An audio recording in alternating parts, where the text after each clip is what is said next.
जी बेटा, तो last class में आपको ये कुछ न्यूमेरिकल्स हमने दे दिए थे होमवर्क में, और ये न्यूमेरिकल्स थे चार्ल्स लॉ के। आज हम इन न्यूमेरिकल्स का सॉल्यूशन देख लेते हैं किस तरीके से है, क्योंकि कुछ स्टूडेंट्स को इसमें प्रॉब्लम आ रही थी। तो सबसे पहले आपको पता है न्यूमेरिकल में हमें डाटा बनाना होता है, तो हमने डाटा बना लेना है। सबसे पहले डाटा में हर वो चीज़ जिसका इस्तेमाल सवाल में होना है, जिसको हमने सॉल्यूशन में जिसकी ज़रूरत है, जो कुछ सवाल में दिया गया है हमें वो सब कुछ लिखना होता है, ठीक है ना। तो ये क्वेश्चन नंबर 4 है, ये गलत 4.4 लिखा हुआ है, 4.4 नहीं समझना इसको, और बीच में स्पेस भी है।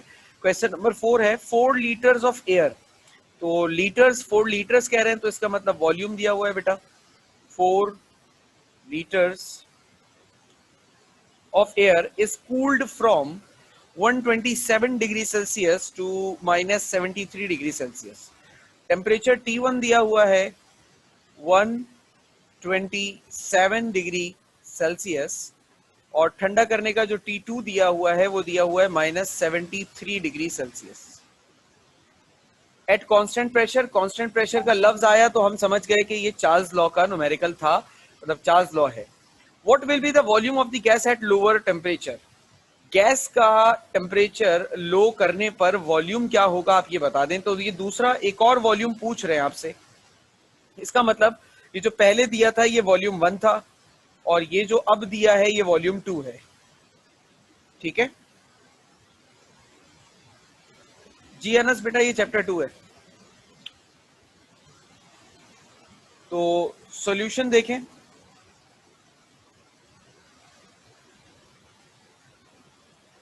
अब as we know, according to general gas equation, sorry according to Charles law, Charles law के मुताबिक, चार्ल्स लॉ का फॉर्मूला क्या है? V1 divided by T1 is equal to, Kelvin में कन्वर्ट नहीं किया। अरे अरे अरे देखो भूल गया। अच्छा हुआ तुम लोग थोड़ा बहुत सीख गए हो, मुझे याद दिला देते हो।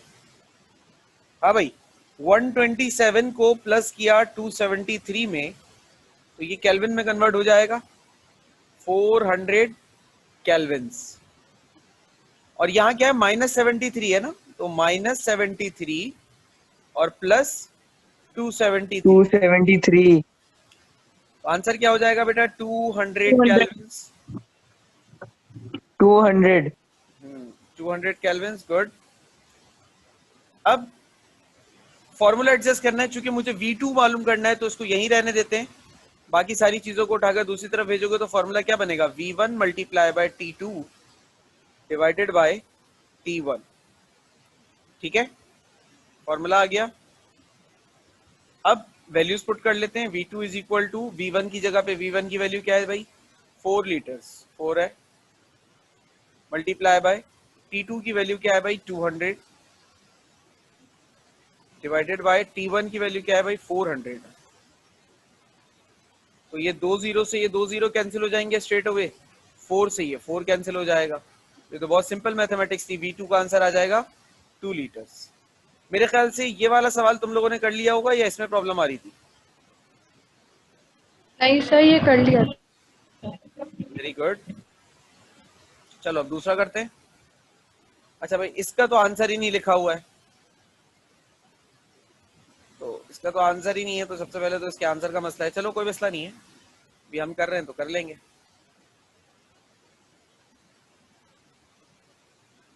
7 लीटर्स ऑफ एयर क्या दे रहे हैं बेटा? वॉल्यूम। जी sir. At 127 degree Celsius, temperature बता रहे हैं बेटा 127 degree Celsius.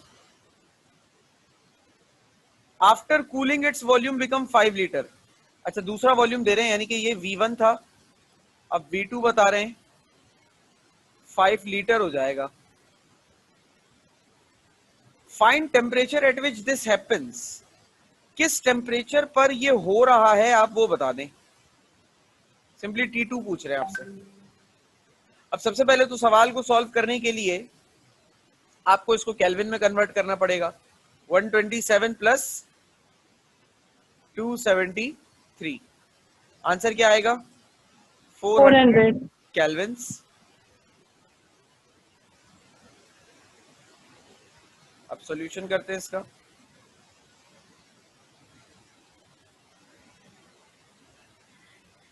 As we no, यहां पर भी चार्ल्स लॉ अप्लाई होगा क्योंकि वॉल्यूम और टेम्परेचर की कहानी है। तो अकॉर्डिंग टू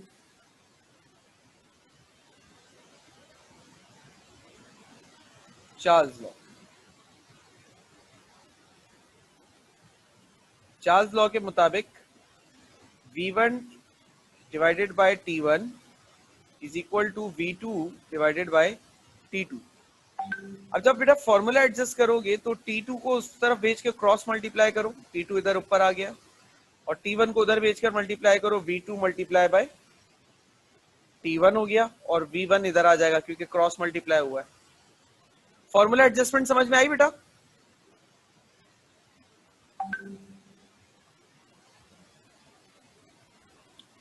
बेटा sir T1 multiply by V2 होगा ना? T1 मल्टीप्लाई बाय V2, हाँ मैंने वही तो किया ना, V2 मल्टीप्लाई बाय T1। हाँ सही है। ठीक है, फॉर्मूला एडजस्ट हो गया। अब मैं इनको डिवाइड कर लेता हूँ, वैल्यूज पुट करके मल्टीप्लाई डिवाइड कर लेता हूँ।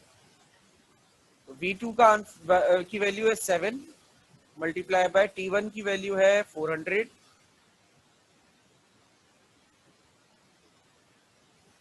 आवाज आ रही है बेटा?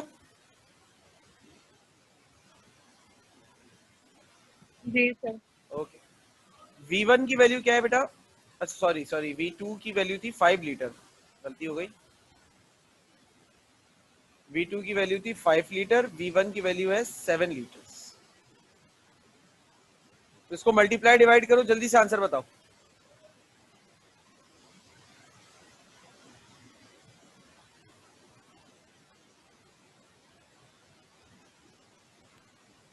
टू 285.71. कितना आ रहा है बेटा? 285.71। अच्छा यूनिट क्या होगा टेम्परेचर? 285.7. 287 या 285? 285.71. ओके, अच्छा ये सेंटीग्रेड में आंसर आएगा, केल्विन में आएगा?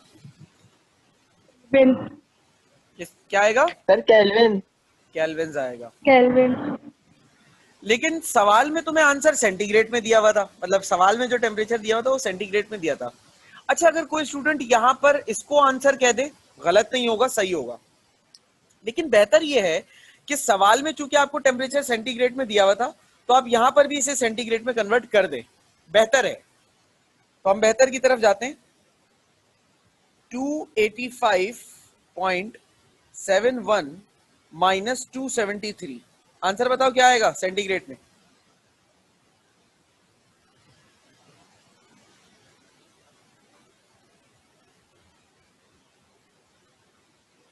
जल्दी बताओ। 12.71. 12.71 डिग्री सेल्सियस, क्या आ गया आंसर? ये भी आंसर हो सकता है, इसे भी आप आंसर कह सकते हैं, और आप इसे भी आंसर कह सकते हैं, कोई गलत तो ये भी नहीं है।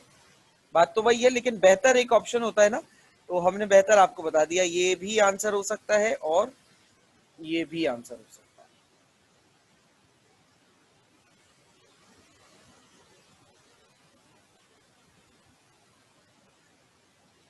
ठीक है बेटा, बात समझ में आ गई? कोई सवाल अभी भी अगर किसी को है तो वो पूछ सकता है।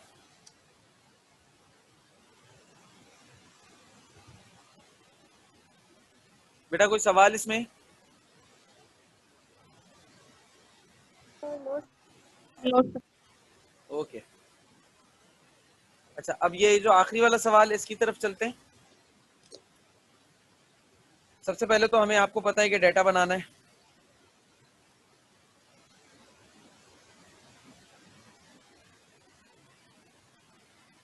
A sample of ideal gas, एक आइडियल गैस का सैंपल है, has a volume of 128 millilitre. Volume दिया हुआ है बेटा 128 millilitres. At -27 degree Celsius, temperature भी बता रहे हैं -27 degree Celsius. To what temperature must the gas heated at constant pressure if the final volume is 214 milliliters? एक और वॉल्यूम बताया, इसका मतलब ये V2 है और ये V1 है. आपसे बोल रहे हैं कि आप T2 जो है वो बता दें. पिछले सवाल की तरह ही है ये भी, T2 बता दें आप. सबसे पहले तो इसको केल्विन्स में कन्वर्ट कर लो. -27 प्लस 273, क्या आंसर आ जाएगा? 246 246 Kelvin. Very good. Solution,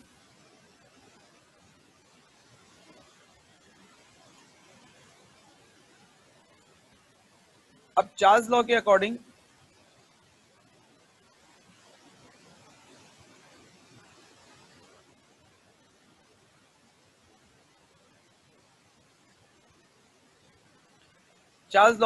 formula क्या है भाई? V1 divided by T1 is equal to V2 divided by T2. T2 निकालना है ना, तो फॉर्मूला आपने क्रॉस मल्टीप्लाई करके निकाला. T2 is equal to V2 multiply by T1 divided by V1. Values put कर लेते हैं. T2 is equal to, V2 की वैल्यू क्या है भाई? V2 की वैल्यू है 214. T1 की वैल्यू क्या है भाई? 246. और V1 की वैल्यू क्या है? 214, ये आ गया 128. 128. ठीक है बेटा. अब इनको आप मल्टीप्लाई डिवाइड करें और आंसर मुझे बताएं. 411.28.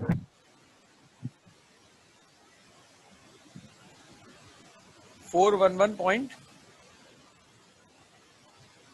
28. आ गया T2 इज इक्वल टू 411.28. अच्छा, ये अभी ये आंसर किस में आया होगा? केल्विन में या सेंटीग्रेड में? Kelvin. केल्विन्स में आया होगा. अच्छा, क्या हम केल्विन्स में आंसर छोड़ सकते हैं पेपर में, हाँ या ना?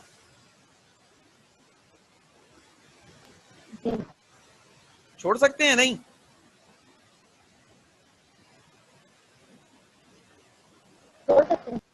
छोड़ सकते हैं, बट बेहतर ऑप्शन क्या है कि आप इसे सेंटीग्रेड में कन्वर्ट कर दें. क्यों? क्योंकि सवाल में जो टेम्परेचर दिया हुआ था ना वो सेंटीग्रेड में दिया हुआ था, तो बेहतर ऑप्शन है. तो हम बेहतर ऑप्शन की तरफ चल लेते हैं, इसको सेंटीग्रेड में कन्वर्ट करते हैं. T2 is equal to 411.28 minus 273. अब बताओ आंसर क्या आ रहा है माइनस करके? 138.28.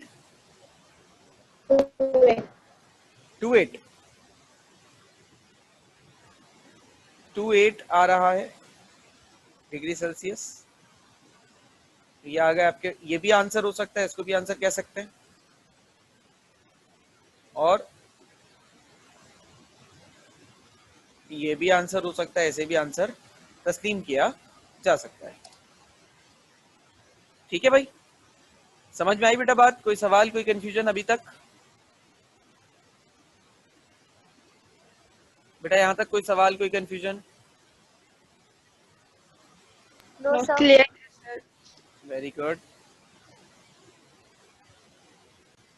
जी बेटा, वैसे तो आपको नजर आ ही रहा होगा बेटा कि ये जनरल गैस इक्वेशन का हेडिंग डली हुई है, तो इसका मतलब ये न्यूमेरिकल्स अब जनरल गैस इक्वेशन के होंगे, लेकिन सवाल को समझ के करना जरा जरूरी है. ठीक है, सबसे पहले हमने क्या बनाना है भाई? डाटा बनाना है. 20 DM क्यूब फ्लास्क, वॉल्यूम दे दिया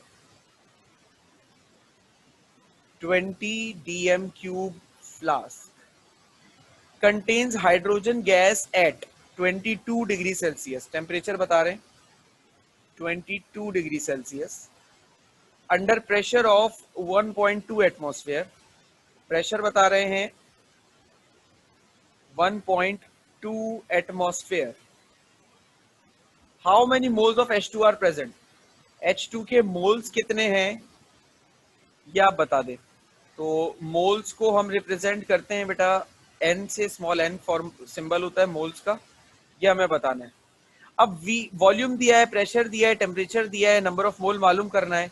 तो इसका मतलब मुझे जहां तक लगता है कि सॉल्यूशन में जो फॉर्मूला लगना चाहिए वो क्या होगा?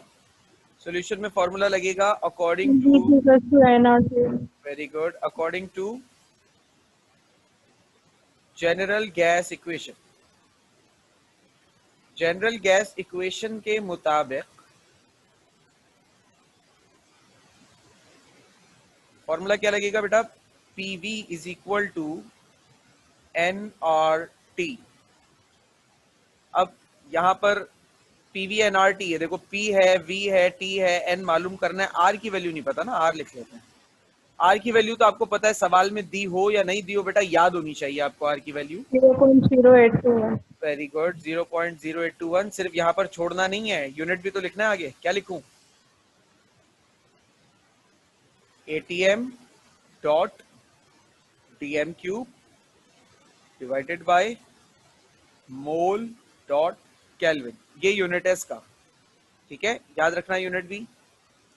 वैल्यू पुट करिए। अब आपको चूंकि n की वैल्यू निकालनी है तो फॉर्मूला एडजस्ट करो, n को इधर ही रहने दो, बाकी RT को दूसरी तरफ भेजकर डिवाइड करोगे तो क्या आ जाएगा? PV divided by RT। ठीक है, वैल्यूज पुट कर लेते हैं। n is equal to R की वैल्यू 0.0821 मल्टीप्लाई बाय वॉल्यूम की वैल्यू क्या आ रही है? डाटा पे जाओ, वॉल्यूम की वैल्यू है 20 और डिवाइडेड बाय R, अच्छा PV था, गलती कर दी, बता भी नहीं रहे हो यार तुम लोग। P की वैल्यू क्या है भाई? P की वैल्यू है 1.2 और V की वैल्यू है T 20 पुट कर दी, डिवाइडेड बाय R। R की वैल्यू क्या है भाई? 0.0821, 0.0821 मल्टीप्लाई बाय T की वैल्यू क्या है बेटा? अच्छा अब देखो यहाँ पर मैंने T को अगेन मैं भूल गया कन्वर्ट करना, और तुम लोगों ने इस बार मुझे याद भी नहीं दिलाया। भाई T को कन्वर्ट करना होगा ना केल्विन्स में, पहले याद दिलाया था, इस बार तुम लोग भी भूल गए। 22 प्लस 273 कितना हो जाएगा? 22 प्लस 273 कितना होगा? जल्दी देख के बताओ। 295. 295 Kelvin's. n is equal to मालूम करना, सही है। तो 295 पुट किया, अब इनको मल्टीप्लाई डिवाइड करो, आंसर बताओ जल्दी से।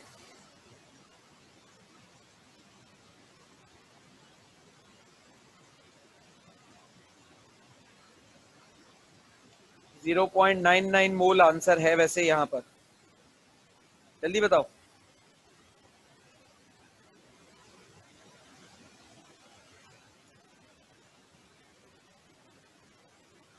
यही आ रहा है?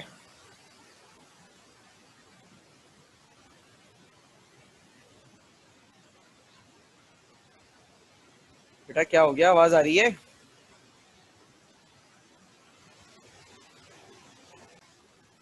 जी बेटा, दूसरा जो न्यूमेरिकल है ये आप लोग होमवर्क में करेंगे, और तीसरा न्यूमेरिकल मैं करवा रहा हूँ, जल्दी से देख लो।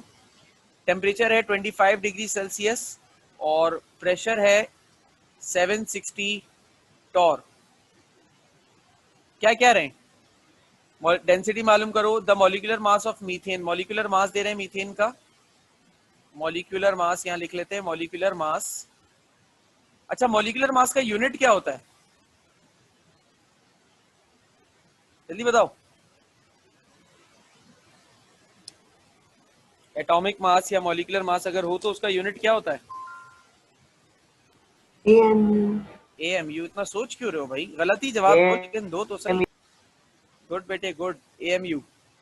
R is equal to 0.0821, R भी लगेगा इसमें। ATM डॉट DM क्यूब पर मोल डॉट सर आपने केल्विन। सेल्सियस को केल्विन में कन्वर्ट नहीं किया। बेटा अभी कर लेते हैं। और बोलिए, ये लीजिए 25 प्लस 273 क्या आया बेटा? 298 केल्विन्स। अच्छा, अब जो सॉल्यूशन के स्टेप्स हैं इस सवाल में बड़ा ध्यान से देखना, क्योंकि इसमें मुझे फॉर्मूला बनाना पड़ेगा। डेंसिटी का कोई फॉर्मूला मेरे पास है ही नहीं। अगर कोई बोले सर ग्राम्स लॉ वाला फॉर्मूला लगा दें, तो बेटा ग्राम्स लॉ वाली अप्रोच बिल्कुल अलग है, उसको यहाँ मिक्स नहीं करना, ठीक है। तो सर क्या करें, कैसे निकालें? बेटा निकल सकता है जनरल गैस इक्वेशन की मदद से। जरा देखो मैं कैसे निकालूंगा, एक एक चीज पे बड़ा ध्यान देना। According to general gas equation, general gas equation के मुताबिक PV is equal to nRT, PV is equal to nRT। अच्छा एक बात बताओ, नंबर ऑफ मोल्स का फॉर्मूला तुम लोगों ने चैप्टर 1 में पढ़ा है, क्या होता है नंबर ऑफ मोल्स का फॉर्मूला?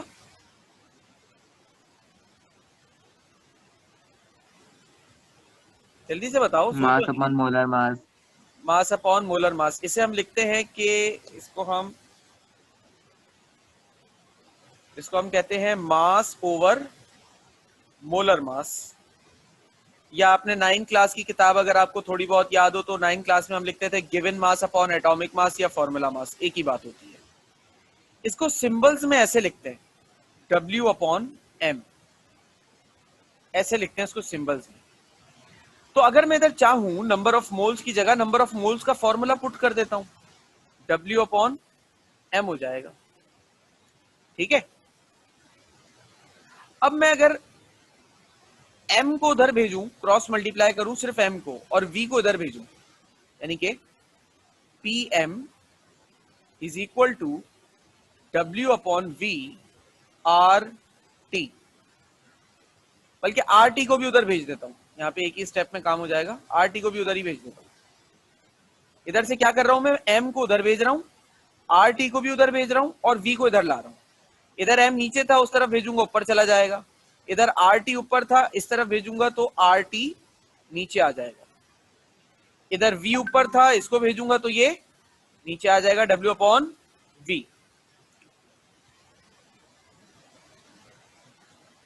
ठीक है। अब सर ये स्टेप रिपीट कर लो। जी बेटा करता हूं। देखो यहां पर क्या हुआ, पहले हमने जनरल गैस इक्वेशन लगाई, PV is equal to NRT, ठीक है। अब मोल्स का फॉर्मूला होता है जो तुमने चैप्टर 1 में पढ़ा होगा, सर मुजीब ने पढ़ाया होगा, given mass upon molecular mass, यानी कि मास ओवर मोलर मास।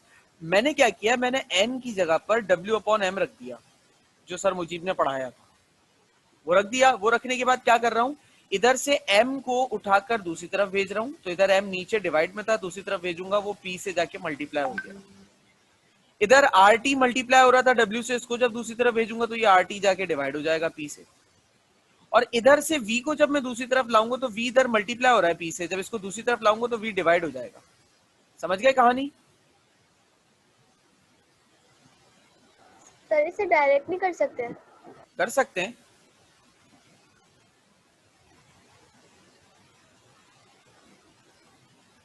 बेटा ये कॉम्प्लिकेट हो रहा है जरूर, लेकिन इसमें मैं मोल्स को डायरेक्ट कैलकुलेट नहीं कर सकता, मजबूरी है, क्योंकि इसमें डेंसिटी का फॉर्मूला बनेगा ही ऐसे। एक काम करो, एक मिनट रुको, ठीक है भाई। तो अब देखो मैं फिर रिपीट कर रहा हूं, यहाँ पे क्या किया मैंने, नंबर ऑफ मोल्स को रिप्लेस किया नंबर ऑफ मोल्स के फॉर्मूला से। नंबर ऑफ मोल्स का फॉर्मूला क्या है, given mass over molar mass, molecular mass. Given mass क्या था W, मॉलिक्यूलर मास क्या था M। अब फॉर्मूला एडजस्ट कर रहा हूँ सिर्फ, इधर M डिवाइड में है, इसको दूसरी तरफ भेजूंगा मल्टीप्लाई में चला जाएगा। इधर R और T W से मल्टीप्लाई हो रहे हैं, इन R और T को उठाकर जब दूसरी तरफ फेंकूंगा तो ये डिवाइड में आ जाएंगे। इसी तरीके से V इधर P से मल्टीप्लाई हो रहा है, इसको जब दूसरी तरफ फेंकूंगा तो ये भी डिवाइड में चला जाएगा। सही है, ये स्टेप समझ में आए बेटा? क्योंकि सारी कहानी इन स्टेप्स की है। ये स्टेप समझ में आ गया, अब कुछ मुश्किल नहीं है। Yes sir. ठीक है। अच्छा देखो, आपने 9 क्लास में पहला प्रैक्टिकल एक किया था स्कूल में, RD बॉटल वाला। वो RD बॉटल वाला जो प्रैक्टिकल था ना, वो डेंसिटी का प्रैक्टिकल था। और डेंसिटी का फॉर्मूला पिछले साल मैट्रिक फिजिक्स में भी कहीं ना कहीं देखा होगा। मुझे बताओ, कुछ जी याद आ सर। रहा है डेंसिटी का फॉर्मूला क्या होता है? Mass upon volume. Mass upon volume. Volume होता है ना, ठीक है। अब जरा अपने फॉर्मूला पे गौर करना, मास अपॉन वॉल्यूम लिखा हुआ नजर आ रहा है। डब्ल्यू का मतलब है मास और वी का मतलब है वॉल्यूम। तो मास अपॉन वॉल्यूम अगर लिखा हुआ नजर आ रहा है, यानी कि डब्ल्यू अपॉन वी लिखा हुआ नजर आ रहा है, तो डब्ल्यू अपॉन वी को मैं डी से रिप्लेस कर सकता हूँ, डेंसिटी से। क्या ख्याल है? जी सर। जी सर। इसका इशारा हम यहाँ दे देते हैं तो बेहतर रहेगा। यहाँ तो हमने फॉर्मूला एडजस्टमेंट की है कि भाई डेंसिटी जो है वो बराबर होती है क्योंकि मास ओवर वॉल्यूम के, जिसको हम लिख रहे हैं यहाँ पर डब्ल्यू ओवर वी। ठीक है, यहाँ से इसको मिटा दो।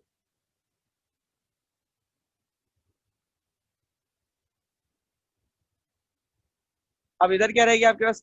P M over R T. Formula कैसे आया बेटा, समझ में आ गया सबको? Yes sir. ठीक है। अब फॉर्मूला आ जाने के बाद तो अब तो कुछ मुश्किल बची ही नहीं ना, अब तो सीधे सीधे फॉर्मूला में वैल्यू पुट करनी है, आंसर निकालना है। तो फॉर्मूला क्या है भाई? D is equal to P M over R T. P की वैल्यू क्या है भाई? वैल्यूज अब सवाल से देख के पुट करते जाओ। अच्छा देखो, पी की वैल्यू यहाँ टॉर में दी हुई है, इसको एटीएम में होना चाहिए, तो टॉर से एटीएम में कन्वर्ट करने के लिए क्या करते हैं? 760 को, divided by 760। Very good very good, 1 atmosphere आ जाएगा। ठीक है, अब पुट करते हैं। प्रेशर क्या है इसका? 1 atmosphere multiply by molecular mass है 16 डिवाइडेड बाय आर की वैल्यू 0.0821 मल्टीप्लाई बाय टी की वैल्यू क्या है? टी देखो 298। 298 इनको मल्टीप्लाई डिवाइड करो तो डी 16 वन 16 डिवाइडेड बाय, अब कैलकुलेटर मैं ही कर लेता हूँ क्योंकि तुम लोग तो अजीब अजीब सी कैलकुलेशन कर रहे हो भैया, अपनी कैलकुलेशन सुधारो। 0.0821 मल्टीप्लाई बाय 0.0821 मल्टीप्लाई बाय, क्या हो रहा है? 0.0821 मल्टीप्लाई बाय 0.0821 मल्टीप्लाई बाय 298 है, सॉरी 298। क्या आंसर? 24.46 आया। तो ये 24.465, 24.465। अब इन दोनों को डिवाइड करो, डेंसिटी का फाइनल आंसर बताओ जल्दी से।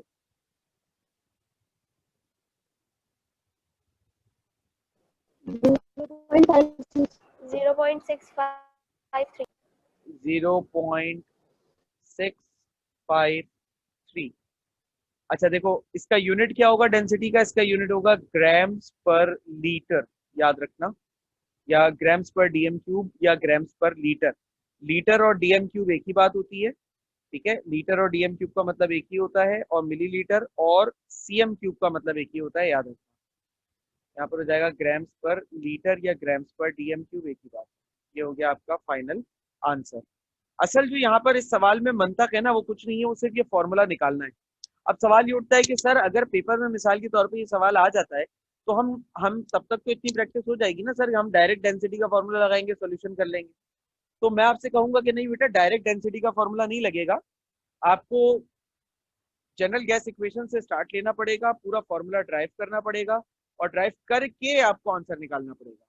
यानी उसने ये न्यूमेरिकल असल में दिया ही इसीलिए है कि आप यहाँ पे पूरी मेहनत करके उसे दिखाएं, इस मेहनत के नंबर हैं, लिहाजा ये मेहनत छोड़ना नहीं है, मेहनत करनी है। ठीक है, तो एक सवाल ये वाला, calculate the number of moles of hydrogen gas in 1.12 dm cube volume container at 27 degree Celsius and 0.1 atmosphere pressure. एक सवाल ये आपका होमवर्क है, और ये 2-3 सवाल आपके होमवर्क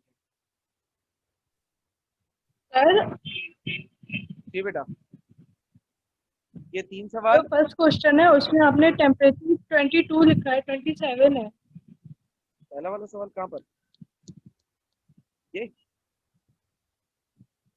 वाला। सर फर्स्ट क्वेश्चन पे जी सर। अरे हाँ, टेम्परेचर 27 है बेटा, मुझसे गलती हुई है, बिल्कुल सही कहा आपने। ते कहाँ पर, ये 25 ही तो है। ये तो वो सवाल है जो होमवर्क में आपने करना है बेटा, ये सवाल होमवर्क में करना है। और जी जी सर। ये वाले 3 सवाल आपने होमवर्क में करना है। तो इनका आप स्क्रीनशॉट ले लीजिए जल्दी से, सबके सब, ताकि आपके पास सवाल मौजूद हो। ये 3 सवाल, इसका स्क्रीनशॉट लो जल्दी से। सर 4 है ना होमवर्क में? हाँ, टोटल 4 हैं, ये वाले 3 स्क्रीनशॉट लो इन 3 का।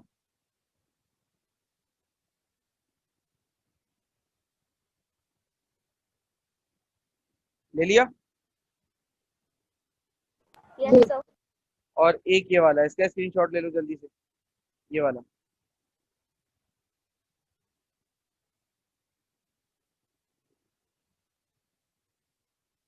ले लिया स्क्रीनशॉट?